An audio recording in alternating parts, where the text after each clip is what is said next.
here, there was a delay on the flight, and the pilot said when we got up in the air, passengers, do not worry, we're taking off late, but we're going to land on time.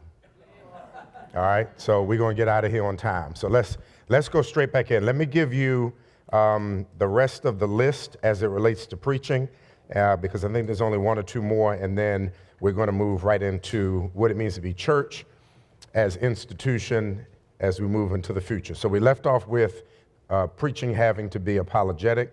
The other is our preaching has to assume biblical illiteracy.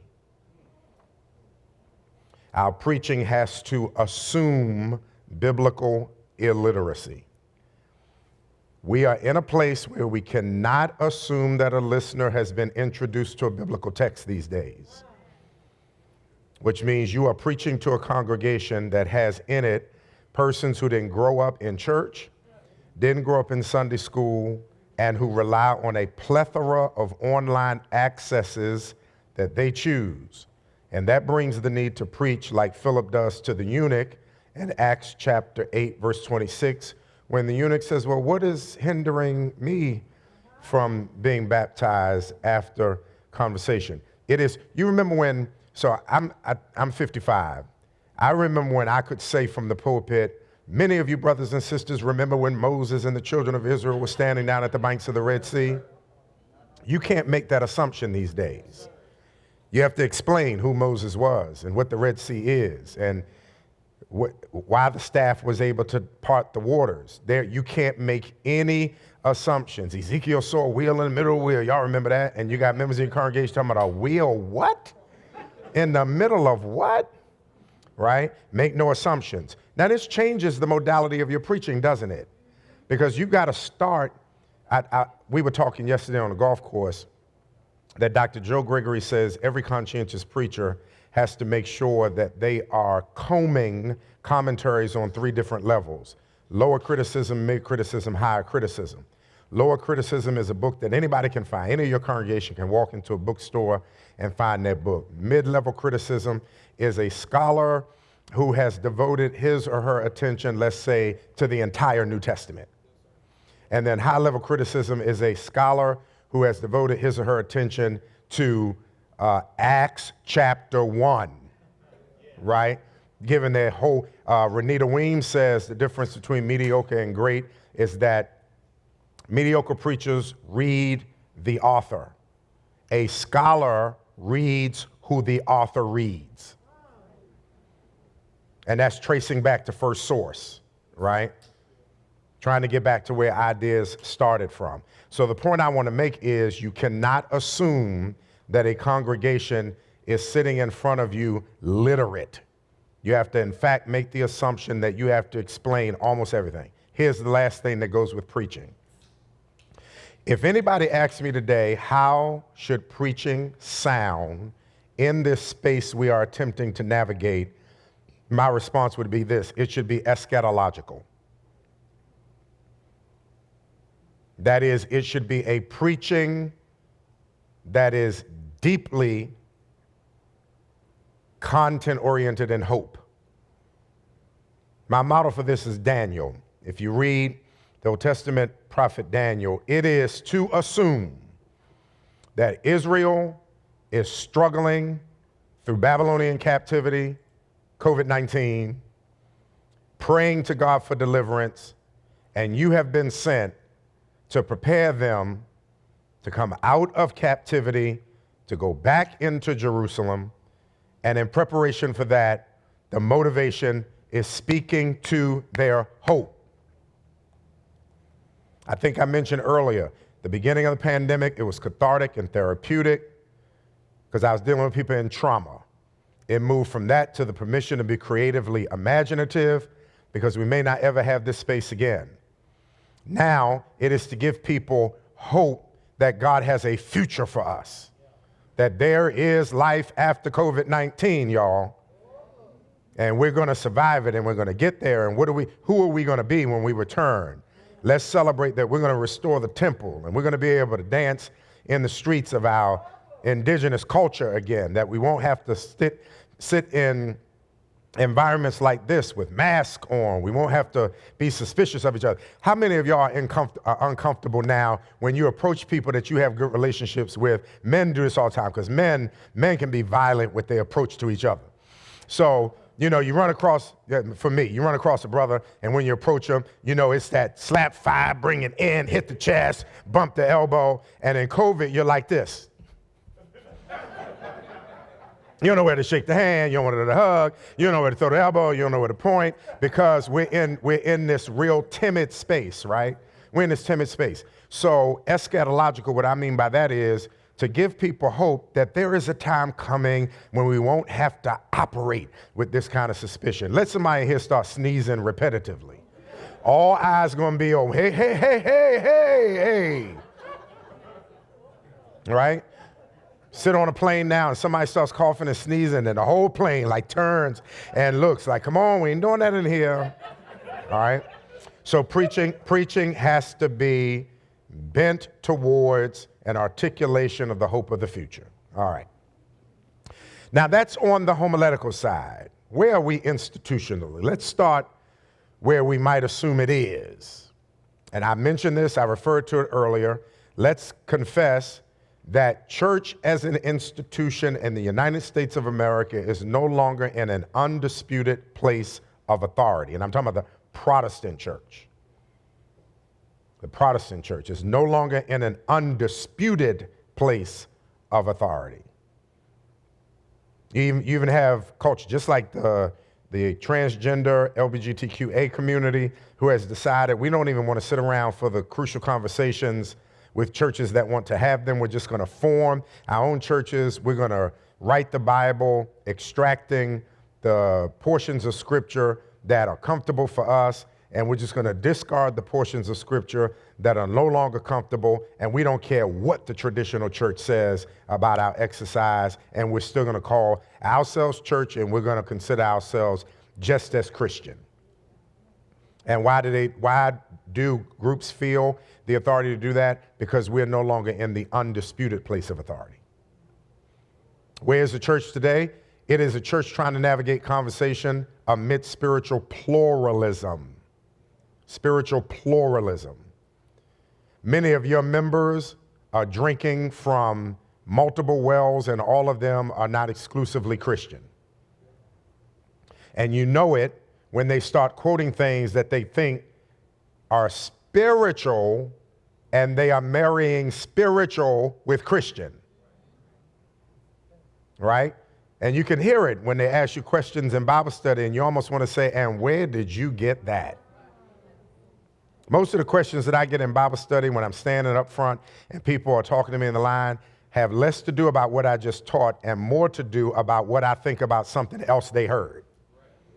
And I spend half of my after Bible study time trying to deconstruct what they heard, because for all intents and purposes, they were in my presence, but they were weighing what I was saying against all the plethora of other voices that are speaking in their lives. Spiritual pluralism.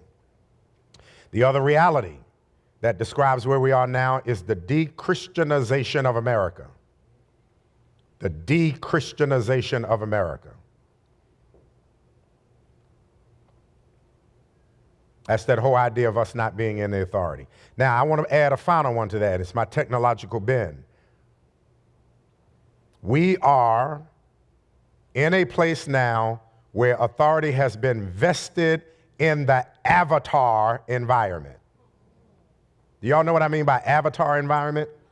That people have made their image and avatar their truth. Their image and avatar is their truth. It's why folk can be bold on social media about things they would never say to you face to face. And they look so good on social media. And then you run across them and you're like, that can't be you. They can paint an image of having a certain kind of business, of a certain size, of certain success, certain impact. And then you find out they're in a hoteling space that is rented out to multiple entrepreneurs, and that they really don't have an industrial park with their own office space and staff and the like. Because it's easy to create the avatar as a point of attraction. This is the world we're living in.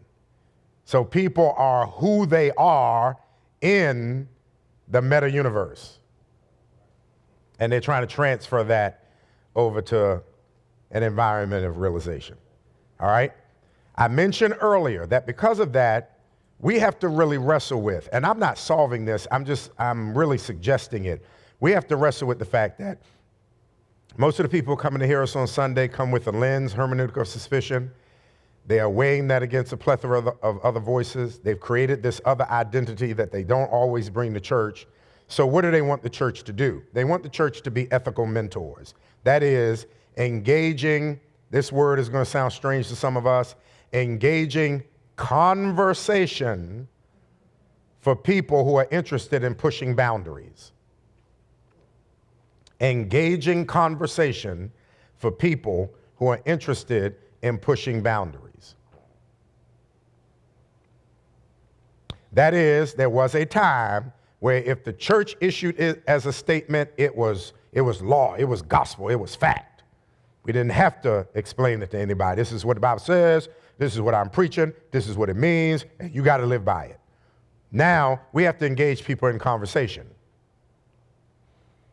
And we have to listen to them in order to glean where their theological pillars are, so we'll know how to approach them about maybe the errant ways in which they are thinking and how they might want to interpret Scripture in a slightly different way.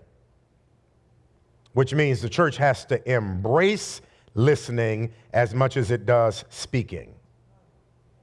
Embrace listening as much as it does speaking.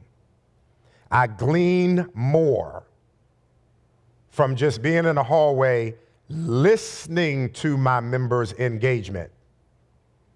Many of whom, when I walk up, they automatically by default think that they should stop talking and let me talk. And I would say to them, no, keep your conversation. I'm passing by. I just want to say hello, and I want to hear what is talked about. And of course, if they're talking about me, then they got to get quiet. Like I was saying. Right? But I glean a whole lot by listening to the conversations from my members. Or on a golf course. You get to hear a whole lot. Or on airplanes. My wife did Mary Kay. Well, she does Mary Kay, but she was heavy into it for about 21, 22 years. And the founder, Mary Kay Ash, always had a statement that she taught her distributors to live by. And that was, it is always more important to be interested than interesting. And here is the subtle temptation of we preachers. We preachers literally do think people love our voices as much as we do. That when we walk in, that people are enamored by our voices until you can talk yourself out of learning and discerning where people really are. So church has to embrace listening as much as it does speaking. The church has to see its role as mentoring as a form of evangelizing. Mentoring as a form of evangelizing. Mentoring as a form of evangelizing. What else? The church, we have to imagine that the church local has become the church global. Say it with me, church local has become church global. That if you are not thinking globally about how your gospel is being heard in places around the world. And I'm not just talking about your gospel being heard. Let me give an example of what I mean by local to global. So in the pandemic, I became more analytical about exactly who was connecting to us. I wasn't really doing analysis about these kind of things prior to it. It was whoever was signing on. I would get a generic number at the end of the weekend, typically on a Sunday night. How many people on Facebook? How many on our website? How many were signing on to YouTube and the like? And I started noticing we were having this huge number of virtual connectors from India. And I couldn't understand what was, like, how did they get introduced? How were they attracted? These people were like conclaving in houses, signing on as groups to be a part of our Saturday night worship. And so I got real curious about it, because the other part of it was, when we were in service, they should have been asleep. And then it hit me. Now that we're in a digital age, why am I treating my digital flexibility like I did my in-person sacred cows? Because now I can show the service whenever I want. So we happened upon a mistake one weekend. Saturday night, I went in, I'm preaching. After I finish, I go downstairs, and my communication director comes in, and she says, Pastor, I have some really, really bad news. I said, what's that, Olana? She says, right when you stood up to preach, our stream went down. So you had no streaming audience tonight. I'm like, you got to be kidding me. Now, of course, you know, those of you in the room who pass, you know what that means. It's not only who you're preaching to. I'm like, tithes and offerings? Like, you mean all these people with time were here to not hear me? What? Ooh. So I called my partner, and I said, Melissa, what happened to the stream? She said, I don't know. We had a surge. Something went down. Our backup server couldn't kick into gear fast enough. And she says, but here's what we'll do, Doc. She says, just trust me. I'm going to put your service back on at 6 tonight. We had never streamed that in the evening, Sunday evening at all. I'm going to just put it back on at 6 tonight. And I was so mad at the time. I didn't care what she had said. She could have said, I'm putting it on at 4 a.m. I just wanted to get off the phone. I'm like, all right, I'll talk to you later. I hang the phone up. Sunday night, I get a call from Alana, and she says, you had 2,220-something people watch tonight at 6 o'clock, and I didn't even advertise it. I said, you're kidding me. So then the way I think, I'm like, do it again next Sunday. She said, okay. We put it on the next Sunday. 3,000-some people watch it. She says, you want to do it again next Sunday? Do it again. Next Sunday. We do it again next Sunday, numbers go up. I said, Alana, I think we've come upon something. We're going to have 3 live services and 1 rebroadcast. So we started advertising that. And people started going in our chat, talking about, thank you for the 6 o'clock service. I have to work on Sundays. I always have to miss church. I can't believe I get to connect with my church on Sunday evening now. So then I said, wait a minute, Orlando, put it on Tuesdays. Because that used to be our Bible study night. Oh, I'm so glad my church, they're showing a service on Tuesday now. Then I start thinking, Orlando, you know what? Watch night, we do 3 services on watch night, a noon, a 6, and an 8. So we had watch night this year, and I said, let's just rotate the service for 24 continuous hours. Start at noon, and then every time it goes off, take a 30-minute break and put it back on until tomorrow morning. Because all you're doing is hitting a button and programming it to start and stop.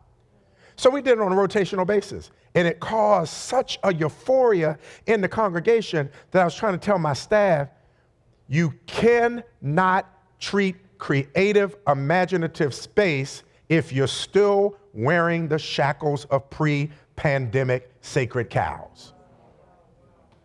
You have an opportunity to expose, to share, to proclaim the gospel in an on-demand world. And here's the issue. You don't have to have a whole lot of quality in order to do it. Even if you got to start with a cell phone can do it. But I do want you to remember that your competition now is not the church down the street. Your competition is Netflix and Amazon Prime and Hulu and YouTube. Are you listening to me? This is where the church has to think about operating in this space, because the church local has become the church global. Next is the definition weighs heavier on community than gathering. And I kind of alluded to that earlier. I won't go back through it again. that what defines church is not necessarily who gathers, but who connects. The other that many of us may not resonate with, but is nonetheless true, is this: hybrid is here to stay. So please get rid of words like "I can't wait till we get back to normal." Normal will never be normal again. There is no going back to whatever was. There may be some vestiges of what was that will be transferable, but hybrid is here to stay. So fight with your teams to think about how you navigate this hybrid space and how you create connectivity within it. The other for me was to come to a different definition of the success of discipleship. Because discipleship for me is equipping saints, and I thought that it was equipping saints to be faithful to the church and faithful to family and the like, and that the measurement, again, as mentioned earlier, was in how much I could keep them connected. And then it dawned on me that if you really follow Jesus's model, particularly when he says to those who he has healed, delivered, called, brought to a sense of accountability, and then how do you resonate with these words? He says to one who says, "I want to follow you." And Jesus says, no. You go home to your family and friends and tell them what great things the Lord has done for you. It hit me in COVID that my bigger responsibility is not to create institutional loyalty. It is to equip people to represent Christ in the marketplace. That success for me in terms of pastoral model, I may not ever see, because I can't measure that. I was measuring temperature of worship, authenticity and passion of devotion while in the building. But that the real success in ministry may be a person's ability to incarnate Christ in the marketplace, how they're impacting and affecting people on their jobs, in their neighborhoods, in their places of recreation, in their homes. And I may not ever be able to see some of the fruits of my own labor. When I'm traveling around the country to preach revival, and I'm preaching in some people's pulpits, members, because we have more colleges and universities per capita than any city in the country. So a lot of young people pass through Mount Ararat because they go to college there. We feed them and we bus them and we help them, and then they go out and get these big jobs and they start making tithing money and tithe it to all my friends. Right? So I tease all my friends around the country. I'm preaching for John Jenkins. I'll be like, "John, you got 10 of my members in here. They were broke eating in my cafeteria when they were college students. Now they making $250,000. Talking about, I tithe, Pastor, I tithe. You didn't tithe to me. You tithing to him," right? But it's to equip people to function in the marketplace. The pride for me is to know that I planted a seed, somebody else watered, and God gave the increase, and John Jenkins benefits from the increase. Right? So equipping people for marketplace evangelism. Next is learning to live in liminal space. Now I'm going to say something that's going to be challenging for us, and I hope it engenders conversation. Learning to lead people to live in liminal space. I have one pet peeve when it comes to homiletics, black and white. I don't care what race we're talking, I don't care what generation, and it is this. My indictment, if I'm at an age where I'm privileged to have one, my indictment of American preaching is that it is predisposed to always bend towards resolution. It is predisposed to always bend towards resolution. And in terms of church as institution, I feel the same way. I think we do counseling, spiritual encouragement counseling, thinking whoever comes into the orbit of our space, we have to solve their problem. We have to always bend them towards some kind of emotional release or resolution. And here's my issue with that. We serve a Christ who was willing to let some people walk away unresolved. Yes, sir. Yes, sir. And he walked away because he couldn't get rid of his riches. Do you understand what I'm saying? Here's the issue. Daniel Migliore says theology is faith-seeking understanding. If it's faith-seeking understanding, I see my role as a pastor to teach people what are good, sound, seeking techniques. But if they're sitting in front of me every single weekend thinking I'm going to resolve everything, or that they're always going to win and it's always going to work out and you're always going to be the victor and you're always going to prosper, I see that as toxically irresponsible. Toxically irresponsible. Carolyn Knight, who was a homiletics professor at ITC, used to sit and listen to preachers back in the early 2000s when you would hear so much of that. I declare and decree that there are going to be 10 people in here going to be millionaires by the 30th of this month. And she says she used to write in the leaflet of her Bible, Reverend so-and-so said by December 31st, 10 people in the First Baptist Church of Madison are going to be millionaires. So I'd be teasing her like, Carolyn, why are you doing that? She says, I'm going to wait till December 31st, and if it don't come true, I'm going to call the person and say, you're a false prophet. Now, she was being humorous, but I understood what she was trying to say, because you and I know, don't we, that we have encouraged some people that things were going to work out, and then we were shocked when it didn't work out. I have converted to, I was trying to think which word I want to use. I've converted to accepting that my responsibility is to communicate the gospel in a way that forces a listener to go seek understanding.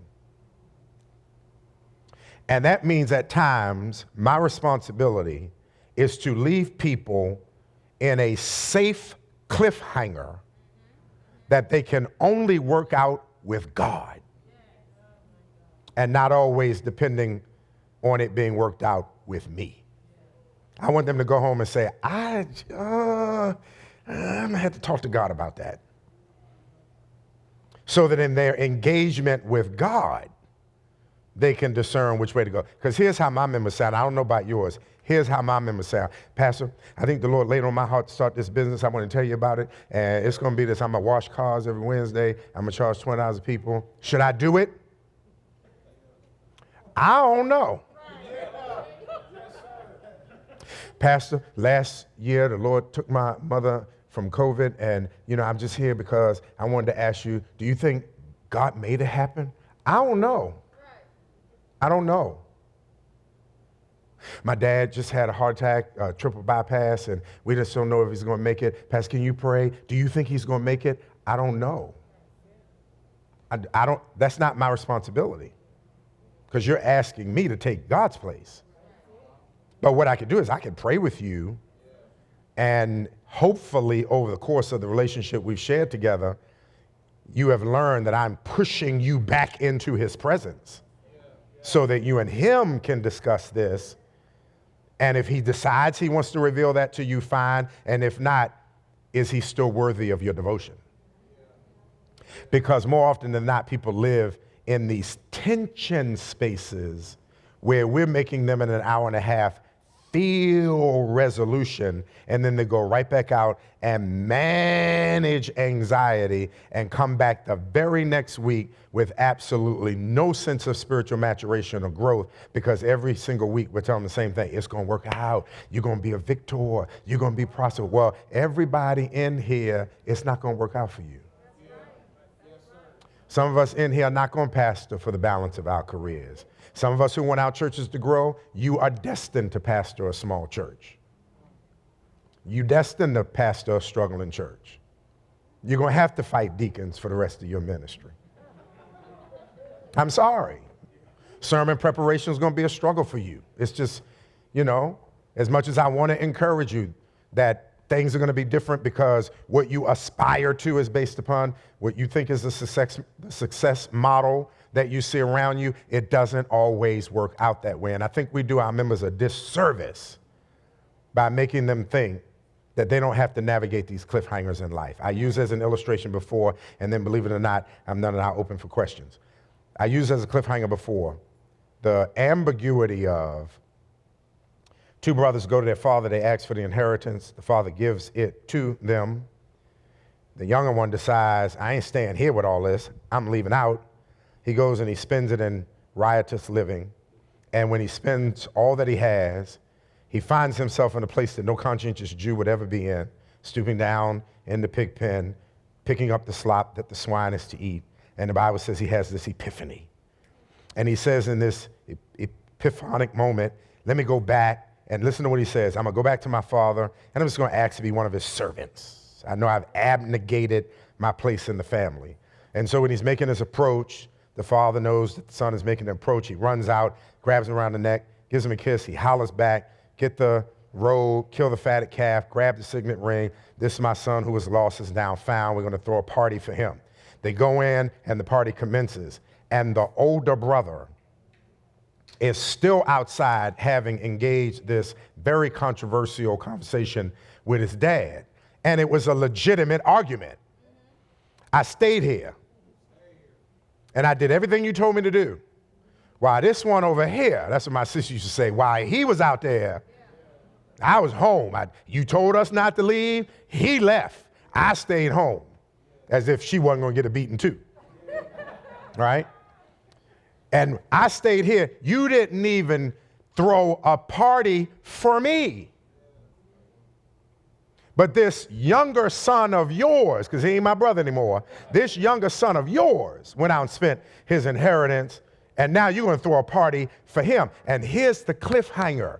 You would think that the father would say, you know, son, all I have is it's yours, but this your son was dead, he's now alive. Come on in the house. Come on, enjoy this party. We'll work it out later. Y'all need to reconcile. But no, the father says what he says to the son, and he goes in and he celebrates this younger son having returned. And here's how we're left with the text. And the older prodigal is still on the porch. And do you know what happens to some people sitting in our pews sometimes? They watch God do things for people after we've been telling them your turn is next and you're going to win and it's your season. Turn to your neighbor, it's your time. I'm going to get mine. What God has for me is for me. And they're sitting on the porch saying, I don't even want to go back in. And we have to teach people that sometimes that's where faith leaves you. On the porch, doing personal introspection and making the tough decision.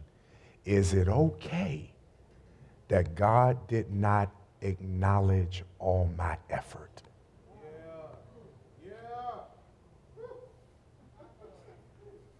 Is it okay that the wicked are prospering and the righteous are suffering, but I'm not giving up being righteous? That's the cliffhangers that we live with in life. And to me, the institution of church has been grossly irresponsible in always bending towards resolution and not teaching people how to live in this ethical middle ground where they have to use their faith to wrestle with the hard issues of life. Final comment is this. We have to, and this is institutional as well, the institution has to remind people of the need to steward the human heart and the need to steward the human heart, And the reason I suggest that is because, as mentioned before, technology is causing a lot of ethical divisions and quandaries and conundrums because we have not been invited, nor have we demanded space at the table. And many people are actually asking the question, why the need for the church? Why the need for religion? Why the need for any conversation regarding God? And my response to them has always been, because no matter what we humans can manipulate, what we cannot manipulate are the issues of the human heart.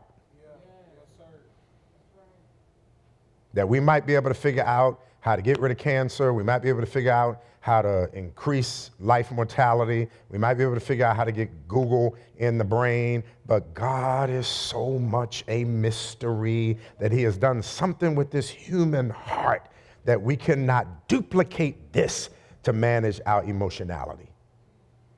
We can only successfully manage our emotionality in relationship with him. Am I making any sense? I know you've a lot of lunch and a long day, and we got up in the air really late, so I'll land open for any questions, comments, criticisms, challenges, whatever may be a part of where you're ruminating today, and then I'll be done.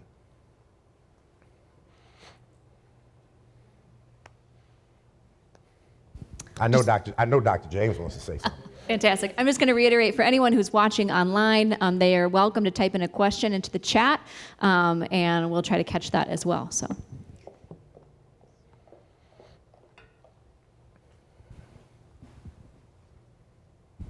Thank you so much, Dr. Curtis. I want to come back to something you said earlier in this session.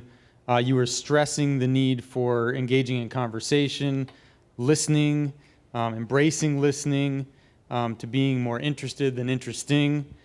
And it strikes me, I'd love to hear you reflect a little further on this, as you talk about us being on the precipice of a liminal space, how this listening is not just a strategic technique for figuring out how to deliver deliver something, but is also part of discerning the mystery. It is not just a strategy for sort of calculating our environment, but actually a way in which we learn to hear what God is doing in the mystery ahead, the way God is opening up whatever this next step's going to be. So I don't know if you would want to reflect any more on that, sort of how in this new space that we're moving into institutionally, the practices we're engaged in are both responding to sort of the needs of our environment, but also are themselves practices of discerning how God's at work in this environment. I think you're onto it, because if we're honest, our faith has always been intended really to be an oral tradition. We were really made for orality. The scriptures were designed for orality. And Paul even tells us that faith comes by hearing. And then God, the entire Bible is really a communal book. We make it individual, but it's really a community book. And it's designed for us to engage each other in community and growth, and the voice of the Holy Spirit emerges as that community dwells together, which is why, worship is important and fellowship, and we use the terms today, connection is important. I have discovered that one of the gross errors of my professional pastoral and pulpit career has been making assumptions that I then communicate without sitting in the camp enough to just engage the conversation to see what I thought was the need, the area of need, or the area of deficiency or dysfunction was not really it at all. I just did a fireside chat with my youth last Monday. And normally when I do them, I open the forum up, but they don't really share. Sometimes they do and sometimes they don't. So this time I decided to do it with pointed questions I began to ask. How do you define a Christian? And what are some of the distinguishing qualities for you of a Christian? And how do you define preaching? And then I asked them, what 3 sermon topics and themes would make you stay awake? And what 3 sermon topics and themes would make you fall asleep? And what are the biggest stressors on young people's lives today? And what shocked me was I had no idea, no one could have ever told me that young people are suffering from mental illnesses the way that they are. I could not believe the responses of, I would stay awake for a sermon on anxiety, test taking. And I said, so I wanted to explore a little more. What is this about the test taking? And then they began to reveal to me, and this is systemic stuff. They began to reveal to me, in our school, our teachers don't teach us to learn, they teach us to pass 2 tests. Because they are paid and the school gets money and are graded on how we do on 2 tests a year. We were talking about that yesterday. So anxiety, parental things, transgender and sexuality and gender issues. Most of these things I had no idea were predominant themes that young people were going through. In the pandemic, I'm getting ready to make a big, y'all don't tell on me on this one. I thought we were going to still be virtual much longer than we were virtual. So the pros at my golf club had invited me to go compete with them in this tournament in Palm Springs, Florida. And I had already conceded to go and gave them my money to go. I forgot about it, and we planned our return to in-person worship 2 weeks prior to me having to miss a weekend to go on this golf trip. So I did the first 2 weeks, and then that third week, I can't remember what was coming up. Oh, we were starting as a country to have a little surge. So I stood and I said, hey, listen, Mount Ararat, we're experiencing just a little surge, and I want to be safe. So what we're going to do is we're going to go virtual next week. We're going to see what the CDC says after next week, and we're going to come back that following week. Let's pray for each other's protection, and and all that kind of stuff. So in between that, when they were trying to figure out what we were going to do to show as one of the sermons that had been preached prior, my communications director said, Pastor, trust us, let us do something, because you'll say no, we're not going to tell you, do you trust us? I said, yes. They combed the congregation and said, give us your top 3 sermons that Pastor Curtis has preached in the pandemic. So after they got those top 3 sermons, then they called me, my whole staff. They're on a conference call because all of them are interested. They called me. Hey, Doc, what would you think are the top 3 sermons the congregation would want to hear? I named the top 3. Not one of them was what the congregation said. So they all started laughing. I said, what, y'all? Those are some good sermons. And they were like, well, and this is what they said, that's what you think. But your people said these 3 sermons. And I was like, what? Those sermons? I didn't even feel like I stepped on those sermons, But at the end of the day, you know what I had to realize? It wasn't what I thought in terms of crafting and articulation and the points and the exegetical work. And did you hear the poem in that one? And all this. It had nothing to do with that. What spoke to my congregation were themes that didn't necessarily resonate with me because it wasn't where I was, and I was preaching them because the text had emerged those themes, and I realized how much I was not listening to them. I was making assumptions about where they were. It radically changed my exegetical lens. I hope I'm bordering around your answer. It radically changed my exegetical lens and forced me to ask myself again what I started out in ministry asking. If I took sister so-and-so, brother so-and-so, brother so-and-so, and family X and thought about them and sat them in front of me as I was doing my sermonic presentation, I was probably at my best. Somewhere along the line, I stopped doing that. And I started trusting what I assumed my congregation was going through. And I had to get back to that. Still preaching to the guy with the brand new car, huh? Absolutely. Absolutely. Pastor Curtis, I wanted to mention, as you talk about listening, I wanted to go back to listening as well. The thing of it is that listening is, some people think of it as just one word, as just one thing, but listening, we have to listen empathetically, we have to listen critically, we have to listen appreciatively, we have to take so much, there's so much into listening. People think just because we have 2 ears that we can listen, but when you break down the mechanics of listening, there's so much more to it than we have no idea. What are some aspects of what we can do to teach the congregation how to listen to each other as well as clergy? Because many clergy have an aspect of parent-child listening mechanics where the pastor is the parent and the children are to listen, but when you come into it, when you have the aspect where you can actually listen to your children to find out where they are like you did, how do you get people to realize, okay, I need you to listen to me, Pastor? Right. So I think the therapist over there might be better at answering this than me. But I will suggest to you, as I say to my congregation, listening involves a couple things. Mm-hmm. One, I have to shut my world down so that you can be in it. Right? Which means I got to get rid of distractions. I got to decide that you matter. And I'm going to give you my undivided attention. And then the certain techniques of, I'm going to repeat what you said to me so that you know that I heard it. And I'm going to ask you, is that how you communicated it? And is that what you intended to communicate? Because here's how I heard it. Here's how I encoded it. And then I have to decide, were you looking for a response? Were you simply trying to vent? Did you need me to simply be present? Are you looking for rescue? What actually are we negotiating here, right? Because I've made the mistake of thinking you're after my intellect when all you really wanted was my ministry of presence. Mm-hmm. You wanted a safe place to dump. You didn't want advice, right? I have to ask my wife that a lot. Are you telling me this because you want me to be involved in the decision making? Do you just want to inform me that you've made a decision? Mm-hmm. Are you cluing me to something that I'm missing? Are you scolding me and I don't know it? You know, all those things. So I think it's as much the questions we ask around it, mm-hmm. and more importantly than anything else is to make a person feel like they matter, mm-hmm. by it. Like it's the hardest thing if I'm talking to you after you said something, I'm going, yeah, I think you ought to do such and such, and it's such and such, because I'm telling you, you're here, but you really don't matter, correct. Right? So making the person feel they matter. Therapist, how did I do?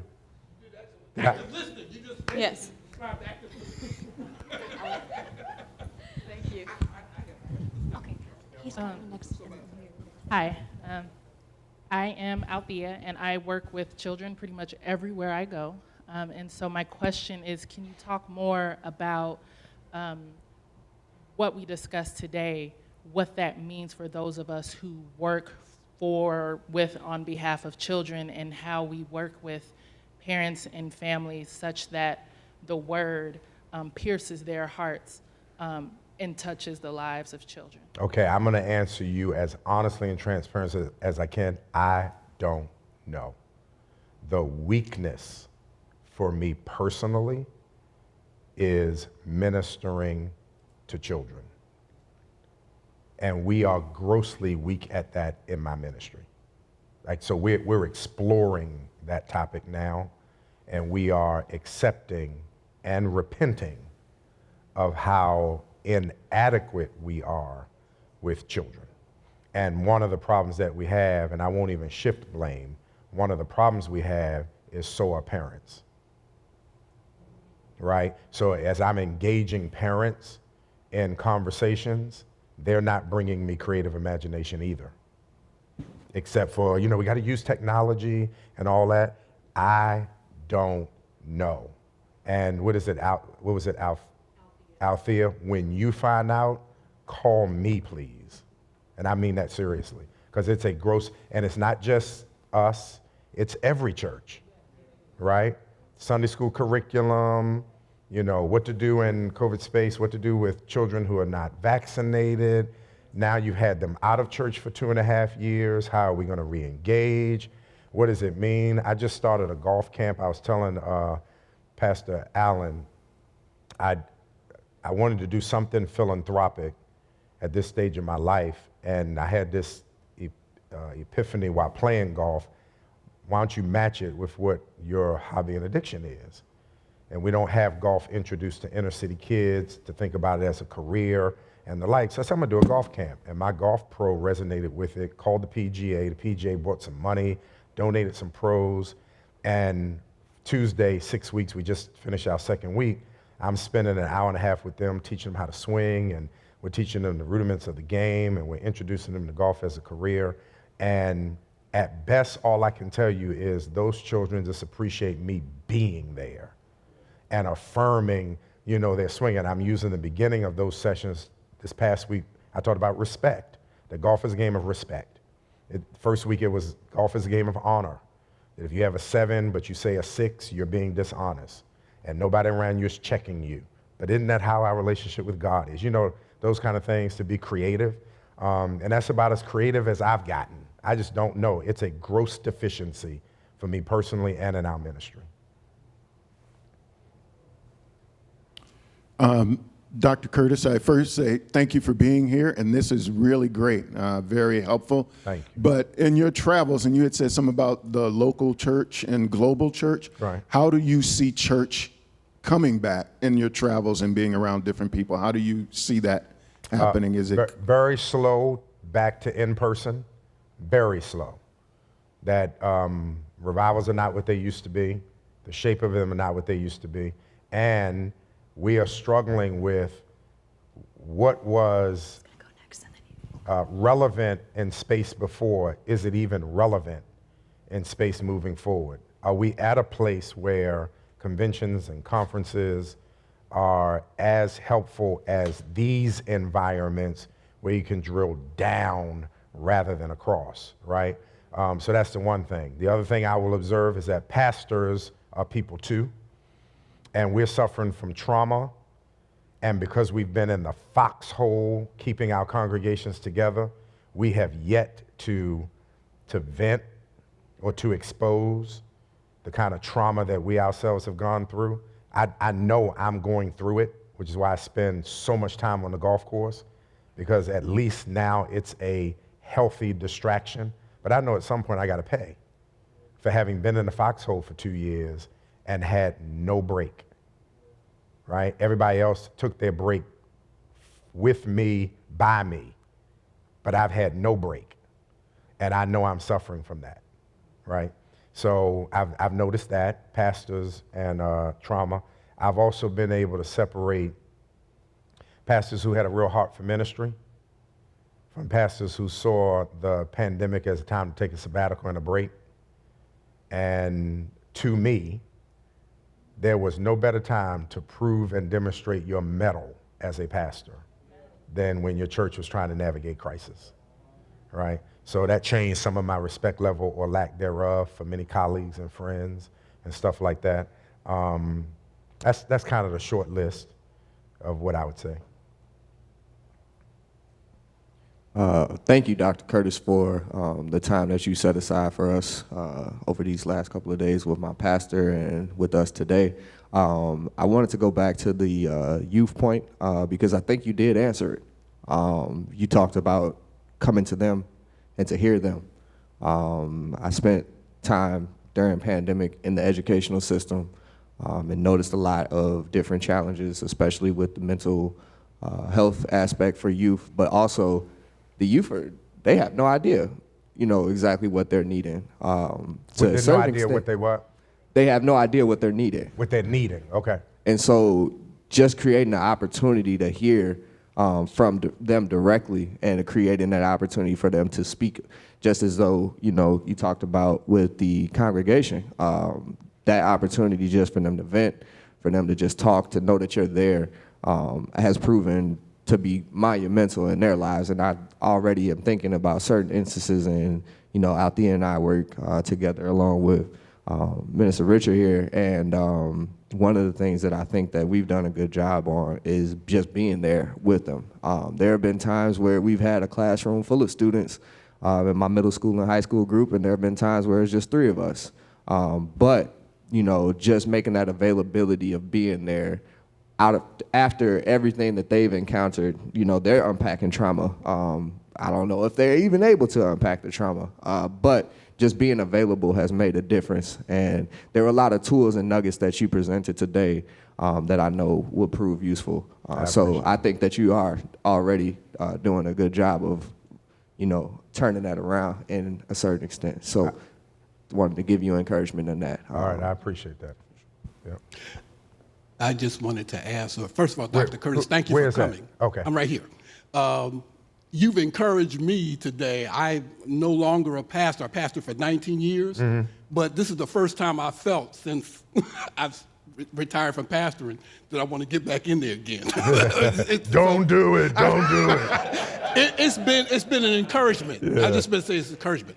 I just wanted to ask you, you made a comment about the need to steward the human heart. Right.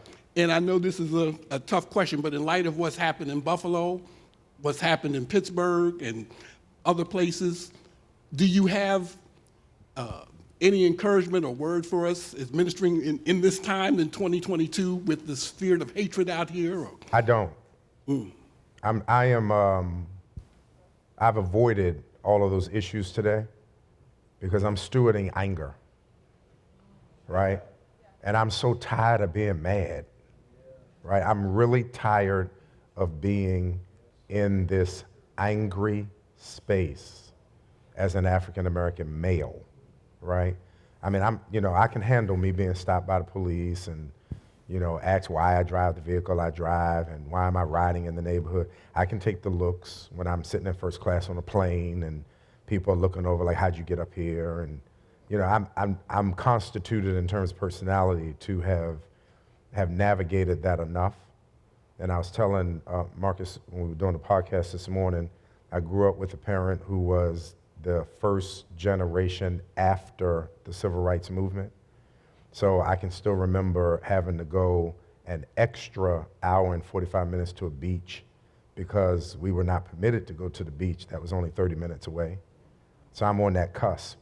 But to know the overt racism that is taking place today and the license with which the vitriolic and toxic encounters are taking place today, and to see a black kid and a white kid fight and police officers restrain the black kid and sit the white kid on the sofa and offer a bottle of water, or to have a vigilante whose skin has been darkened and now it's a manhunt for a vigilante, but to have a person walk into a store in Buffalo and shoot 10 people and ask him if he's okay.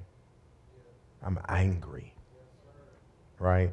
So stewarding the human heart for me is sensitive data right now because I'm very on edge. And I love God with all my heart, but I am so angry right now at how we've allowed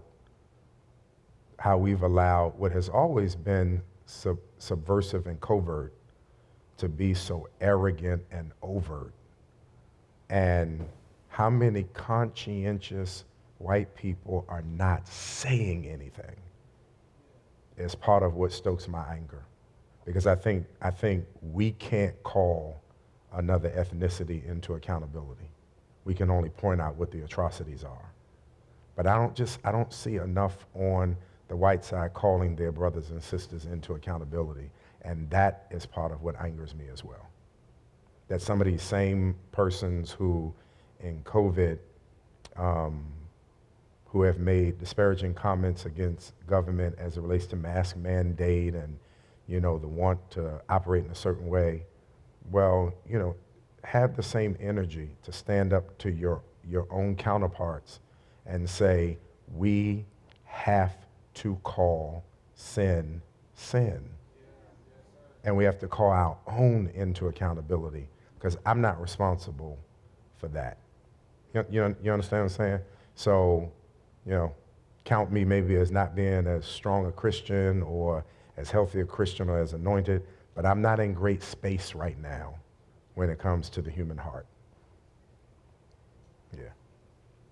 Dr. Curtis over here. So once again, thank you for this session, these two sessions. Very inspirational, very informative, especially for a new pastor. So my question to you is that because we've been in this pandemic and people who are able to come back to service, they have, what word am I looking, complacent. They rather stay at home than come back into the house. Right. What would you recommend, or how do you handle that in Pittsburgh to bring those who, now I understand everybody can't make it back because those who can't, they just can't. Right. But the able-bodied folks who can come back to service but don't come. Yeah. How would you handle that, or how have you handled that? Change your definition of come back. All right? So again, I go back to the statement I made. We're in hybrid forever. So change your definition of what it means to be church, and change your definition of what it means to be back. Change your definition of what it means to be connected, and make sure that you're doing everything that you can, that there is no person who wants to be connected to your ministry that can't be connected in some form, way, shape, or fashion, whether it be online. Raise the level of priority and significance you place on virtual connectivity, and don't let it continue to be less than physical presence. equalize them. Because at the end of the day, what you are after is their attention to disseminate and to proclaim the word of God and to equip them to be Christ ambassadors in the marketplace. And it doesn't matter what platform, physical or virtual, you get to make those deposits. Create equal space for them and don't keep one beneath the other. Does that make sense? Yeah.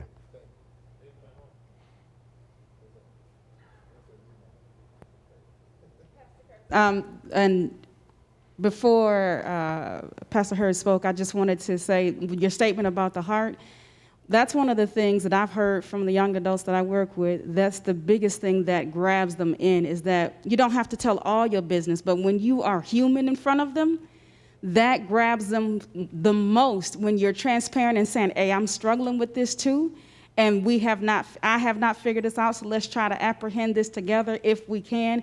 That is one of the biggest things. And so I just want to thank you for saying, I have not yet apprehended this, and it's not figured out, because that's the biggest thing, because people are looking for you to be just as real as possible and to let you know that you're not holier than thou.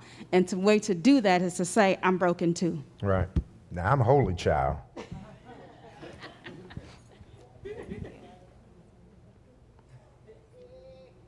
Anybody else? Right behind you. Thank you, Dr. Curtis. This has really been a blessing. So when you talk about the church local has been the church global, and if you think especially about pastors of color, black pastors, Hispanic pastors, like now maybe some of the people that are listening to us more often that can be white people, other people. Does the preaching modality has to change also for us now that we're talking about social justice and things like that? Because oftentimes, we're talking to the immigrant community, we're talking to the, black church that we have before us, but what if we're having members from, especially now that a lot of people are saying, hey, I want to be part of this. Do we have to change the way that we're talking now? Do we change the message? I think if you are intentional about caring for the community that has been given to your pastoral stewardship, that you're going to make sure that you communicate the gospel in a way that is relevant and impactful for your population, right? So if you have different ethnicities, you want to be sensitive to the multi-ethnic composition of your congregation. I think what she said is key, though, to the degree that you can stay authentic and transparent. And when it seems like it's nothing more than a marketing scheme to keep everybody happy and docile and whatever, I think people discern that and they make you pay for it, right? But don't forget what I said at the beginning of presentation 1. And here's where I have crucial conversations with people in my congregation. My responsibility to minister to my congregation is not to the negation of me being authentic to myself. Because at the end of the day, I am still a 55-year-old African-American pastor in the city of Pittsburgh, married, father, all that kind of stuff. And what I ask people to do in our conversation is hold me accountable for caring for your soul, but be accountable for caring for mine. And one of the things that I think I've done with Mount Ararat that I am most proud of is to never make them think that I am not human. And I don't mean that in a sinful way or an immoral way, but that I don't have emotions and feelings and need to own my identity and state my truth and share my anger. And so most of the people I play golf with at the club that I belong to are white. And there's a running joke around Diamond Run, be careful playing Reverend Curtis because you'll end up converted, right? So I have a group of them who, they're like, Rev, we watched your broadcast last week and you challenged us around the issue of race and all that kind of stuff. And a couple of them said, you have to understand that for some of us, you are the first black person we've ever spent any significant time with. significant time, and that the only images we've ever seen are on TV. And we already know that media is shaping an image to shape a culture, right? So I had to learn how to not be as offended when I do the opening prayer for one of our club events. And I used to be real sensitive when a white person would come up to me and say, "You are so articulate," because it felt like, "You are so articulate, young man." That's what it felt like to me. Well, yeah, black men are smart. We go to school, we earn degrees, and we know how to talk, and we dress nice too, and we have money too, right? So I had to learn how to not be as offended out of these conversations, right? And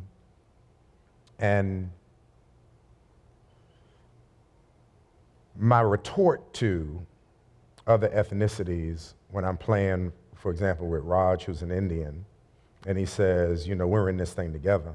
Well, we are, but your people were not enslaved in America. So there is a little subtle distinction between the way I'm viewed and the way you're viewed. And America has, over the years, done a job where they've made other minority ethnicities feel like if you ever want a chance at the American dream, while we'll never treat you as equal, we'll treat you okay as long as you treat blacks like we do. That's the pedagogy, which is why even Chinese people will look down on me, because white America has said to Chinese, you know, we'll let you have entrepreneurial inclusion, but you got to hate them like we hate them. Do you understand what I'm saying? So I want people to be sensitive to the fact that we are a unique ethnicity because we're the only people who are trying to thrive in the same country where we were enslaved. And there needs to be some sensitivity to that. Yeah. Dr. Curtis, I want to ask a question. I've heard over the years that the church ought to preach a social gospel, and then we have the gospel of Christ. And I'm still wrestling with what is the definition, in your opinion, of what a social gospel? I don't see a distinction. Okay, that's so Jesus' ministry was social, right? There is no distinction in Jesus' ministry between whatever a gospel is and the social gospel. What he preached was a social gospel. Spirit of the Lord is upon me. He's anointed me to preach the gospel to the poor, set at liberty those that are bruised, recovery of sight to the blind, release to the captive, and to announce and proclaim that this is the acceptable year of the Lord, right? Every piece of that is social, right? And that the kingdom is coming to do something about this imbalance socially. And it's and the last shall be first, and the first shall be last. All of this stuff. It's social in its nature. Now, what it is not is reverse oppressive. And here's where I differ with what many people call a social gospel. My job is not to rise to a level at the expense of white people becoming suppressed or oppressed while I become liberated, or to have an economic reversal of fortune. That's not my core ethical belief. My core ethical belief is that there needs to be a deliverance, a repentance, a coming to God where there is an equanimity, an equality, an acceptance, an affirmation, a human experience where I don't have to look at you through the lens of caution and suspicion, and you don't have to look at me through the lens of suppression and inferiority, right? That's the ultimate goal. Jesus put it this way: Lord, I pray that they might be one, even as we are one. That for me is the win. The win is not just expansion of the civil rights legislation. We have to fight for that. It is not just pointing out issues of racism, though we have to continue to do that. It's not making sure that African Americans are self-affirmed and that they rise and that there's economic justice, though we have to do that. But at the end of the day, I don't want to go for a house in a neighborhood and have to fight against a neighborhood association who has determined no black person will ever live in this neighborhood. And that I may not even know that when I'm denied an opportunity to even go for that, right? Or to have a president of the United States using language that is coded to suggest to white supremacists that my goal is to purify the country, and don't think that I'm not intellectual and smart enough to know exactly what that means, right? So that's where I differ with what some people make distinctions as social gospel. Jesus's gospel was social in its nature, but it was not racial. It was soulish. Do you follow what I'm saying? Out of one blood have all men and women come to dwell upon the face of the earth. Last question from offline. How must the church maintain connections between generations and equally minister to seniors and youth? So for me, Ararat is not a congregation that is dichotomized by seniors, males, females, blah, blah, blah, blah, blah. I'm being careful what I'm saying because we do have discipleship programs that are life cycle, programs that are life cycle specific. But I think of Ararat as a community where each of those life cycles are of equal status.